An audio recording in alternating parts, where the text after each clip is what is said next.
தமிழ்நாடு தான் விஜய், விஜய் தான் தமிழ்நாடு அப்படின்னு நான் சொல்லியிருந்தேன்.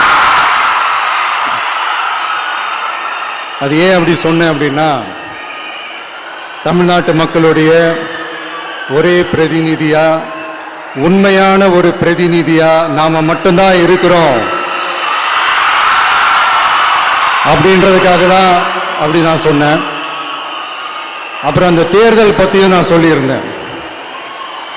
தமிழ்நாடு வர்சஸ் ஸ்டாலின் சார், அதாவது விஜய் வர்சஸ் ஸ்டாலின் சார், அதையும் நான் சொல்லியிருந்தேன். அப்புறம் இன்னொரு கேள்வியும் கேட்டிருந்தேன்.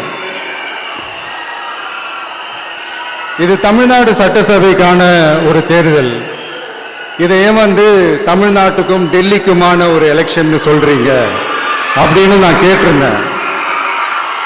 உடனே விஜய் பாஜகவுக்காக பேசுறாரு அப்படின்லாம் திருச்சி பேச ஆரம்பிச்சுட்டாங்க.